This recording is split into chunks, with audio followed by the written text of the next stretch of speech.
نحمده ونصلي على رسوله الكريم أما بعد فقد قال الله تعالى في القرآن الكريم وفي الفرقان المجيد بعد أعوذ بالله من الشيطان الرجيم بفضل بسم الله الرحمن الرحيم الله الذي خلقكم من ضعف ثم جعل من بعد ضعف قوة ثم جعل من بعد قوة ضعفا وشيبا يخلق ما يشاء وهو العليم القدير صدق الله العلي العظيم وقال رسول الله صلى الله عليه وسلم سبعة يظلهم الله في ظله يوم لا ظل إلا ظله إمام عادل وشاب نشأ في عبادة الله صدق النبي صلى الله عليه وسلم. ஈருலகை படைத்து பரிபாலித்துக் கொண்டிருக்கிற ஏக இரட்சகனாகிய அல்லாஹ்விற்கு எல்லா புகழும் உரித்து உண்டாகட்டுமாக.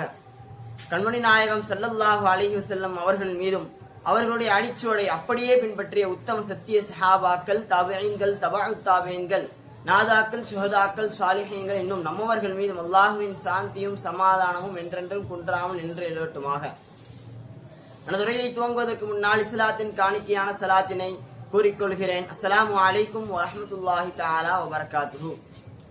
அல்லாஹு தஆலா ஒவ்வொரு மனிதனையும் 3 பருவங்களை கொண்டு படைத்திருக்கிறான். அதில் மிக முக்கியமான பருவமாக இந்த இளமை பருவத்தை ஆக்கியிருக்கிறான் என்று சொன்னால் அல்லாஹ் தஆலா குர்ஆனிலே கூறுகிறான், அல்லாஹுல்லதீ ஹலகக்கும் மின் ضعஃபின், அல்லாஹ் உங்களை பலகீனத்திலிருந்து படைத்தான். சும்ம ஜஅல மின் பஅதி ضعஃபின் குவத்தன், பிறகு அந்த பலகீனத்திலிருந்து ஒரு வகையான சக்தியை, ஒரு ஆற்றலாக உங்களை ஆக்கினான் என்பதாக கூறுகிறான்.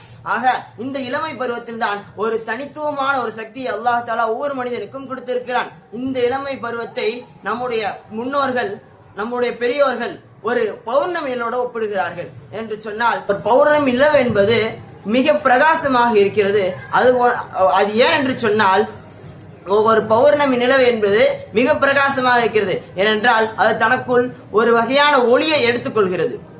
அதே போன்றுதான் ஒவ்வொரு மனிதனும் தன்னுடைய இளமை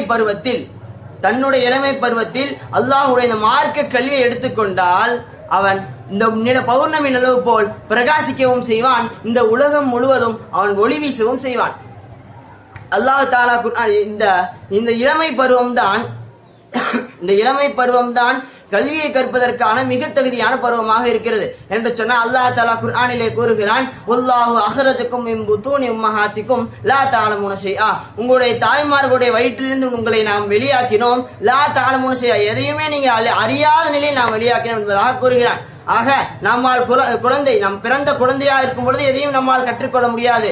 அல்லாஹ் தஆலா மற்றொரு இடத்திலே கூறுகிறான், வமின்கும் மை யுரத்து இலா அர்தலில் உமர், உங்களில் சிலருக்கு நாம் தள்ளாத வயதை, முதிர்ந்த வயதை நாம் கொடுக்கிறோம் என்று சொன்ன அல்லாஹ் தஆலா அதனுடைய காரணத்தை அடுத்ததாக கூறுகிறான், லி கைலா யாலம் பாதையின் மின் செய்யா, நீங்கள் அறிந்த ஒன்றுக்கு அறிந்த பிறகு அதை அறியாமல் போவதற்காக.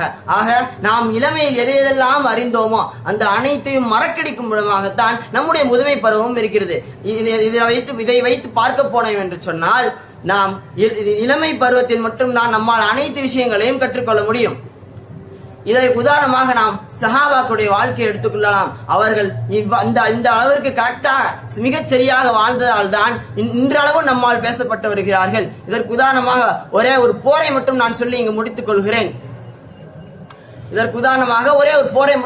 முடித்துக் கொள்கிறேன். நபி ஸல்லல்லாஹு அலைஹி வஸல்லம் அவர்களுடைய காலத்தில் முஅதா என்னும் ஒரு போர் நடந்தது.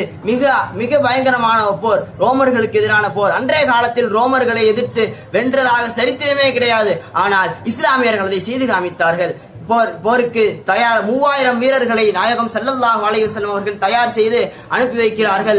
அனுப்பி வைத்து ஸைத் பின் ஹாரிஸா ரலியல்லாஹு அன்ஹு அவர்களை தளபதியாக்குகிறார்கள். இறுதியாக அனுப்பும் பொழுது அவர்கள் கூறுகிறார்கள், ஸைத் ரலியல்லாஹு அன்ஹு கொல்லப்பட்டு விட்டால் ஜாஃபர் ரலியல்லாஹு அன்ஹு தலைமை தாங்கட்டும், ஜாஃபர் ரலியல்லாஹு அன்ஹு அவர்களும் கொல்லப்பட்டு விட்டால் அப்துல்லாஹ் இப்னு ரவாஹா ரலியல்லாஹு அன்ஹு அவர்கள் தலைமை தாங்கட்டும் என்பதாக கூறிவிட்டு படையை அனுப்புகிறார்கள். படையும் சென்று பார்த்தால் ரோமர்களுக்கு எதிராக 2 லட்சம் நபர்கள் இருக்கிறார்கள். 2 லட்சம் நபர்கள் இருந்தாலும் நாம் அவர்களை எவ்வாறாவது வென்றுவிட வேண்டும் என்ற வெறியுடன் நம்முடைய சஹாபாக்கள் போருக்கு தயாராகிறார்கள். போரும் துவங்கி விடுகிறது. ஸைத் ரலியல்லாஹு அன்ஹு அவர்களும் நபி ஸல்லல்லாஹு அலைஹி வஸல்லம் அவர்கள் சொன்னது போல் ஷஹீதாக்கப்படுகிறார்கள். ஜாஃபர் ரலியல்லாஹு அன்ஹு மிக ஆக்ரோஷமாக போர் செய்து அங்கு அவர்களும் ஷஹீதாக்கப்படுகிறார்கள். இறுதியாக அப்துல்லாஹ் இப்னு ரவாஹா ரலியல்லாஹு அன்ஹு அவர்களும் அங்கு போரில் ஷஹீதாக்கப்படுகிறார்கள். இஸ்லாமிய படை ஒரு நிமிடம் திகைத்து போய் விடுகிறது. நாயகம் ஸல்லல்லாஹு அலைஹி வஸல்லம் அவர்கள் அனுப்பிய 3 தளபதிகளும் ஷஹீதாக்கப்பட்டு விட்டார்களே, இப்பொழுது யார் தளபதியாக இருப்பார் என்பதாக திகைத்து விட்டார்கள். இந்த அனைத்து விஷயங்களையும், இங்கு நடக்கும் அனைத்து விஷயங்களையும் ரசூலுல்லாஹி ஸல்லல்லாஹு அலைஹி வஸல்லம் அவர்களுக்கு அல்லாஹ் தஆலா ஒரு வஹி மூலம் அறிவிக்கிறான். இதை பார்த்து கொண்டிருந்த ரசூலுல்லாஹி ஸல்லல்லாஹு அலைஹி வஸல்லம் அவர்கள் சொன்னார்கள், அல்லாஹுடைய வாள்களிலிருந்து ஒரு வாளுக்கு அல்லாஹ் கொடியை கொடுத்தான், அதன் மூலமாக இஸ்லாமியர்களுக்கு வெற்றியை கொடுத்தான் என்பதாக. அப்பொழுதுதான் ஹாலித் பின் வலீத் ரலியல்லாஹு அன்ஹு அவர்கள் போரை தொடங்குகிறார்கள். தன்னுடைய கையில் கொடியை எடுத்துக்கொண்டு அன்றைக்கு மிக ஆக்ரோஷமாக போர் செய்தார்கள். எந்த அளவுக்கு என்று கிதாபுகளில் எழுதப்படுகிறது, அன்றைக்கு ஒரு நாளில் மட்டும், ஒரு தினத்தில் மட்டும் அவர்கள் கையில் உள்ள 9 வாள்கள் உடைக்கப்பட்டது என்பதாக கிதாபுகளை எழுதுகிறார்கள். ஆக அந்த அளவுக்கு போர் செய்தார்கள். இங்கு நாம் கவனிக்க வேண்டிய விஷயம் என்னவென்று சொன்னால், இதே ஹாலித் பின் வலீத் ரலியல்லாஹு அன்ஹு அவர்கள் தான் உஹது போரில் இஸ்லாமியர்களுக்கு எதிராக போர் செய்தார்கள். அப்பொழுது அவர்களுக்கு அல்லாஹ்வுடைய இந்த மார்க்க கல்வி என்பது இல்லை. இஸ்லாமியர்கள் மிக சிறிய படையாக தான் இருந்தார்கள். அப்பொழுது கூட அவர்களுடைய போர் தந்திரம் பின்னால் வந்து அடிக்கத்தான் சொன்னது. இப்பொழுது அவர்களுக்கு எப்பொழுது மார்க்க கல்வி கிடைத்து விட்டதோ அப்பொழுதிலிருந்து அவர்கள் ஒரு முறை கூட புறமுதுகிட்டு காட்டவே இல்லை என்று சொன்னால், அல்லாஹ்வுடைய தைரியம், மரணத்தின் பயம் அனைத்தும் போய்விட்டது. காரணம் இந்த மார்க்க கல்வியை அவர்களோடு தன்னுடைய இளமை எடுத்துக்கொண்டதால் தான் இன்றளவும் நம்மால் பேசப்பட்டுக் கொண்டிருக்கிறார்கள். ஆக இந்த இளமை பருவத்தில் மிக தகுதியான ஒரு நம்முடைய மார்க்க கல்வியை கற்பதுதான். ஆனால் இன்று நாம் அதையெல்லாம் சரியாக செய்து வராமல் தவறிக் கொண்டிருக்கிறோம். ஆக நாம் அனைவரும் மார்க்க கல்வியை கற்பதற்கு வல்லோன் அல்லாஹ் உங்களுக்கும் எனக்கும் தௌஃபீக் செய்வானாக. ஆகிர் தாவானா அல்ஹம்துலில்லாஹி ரப்பில் ஆலமீன். அஸ்ஸலாமு அலைக்கும் வரஹ்மத்துல்லாஹி தஆலா வபரகாத்துஹு.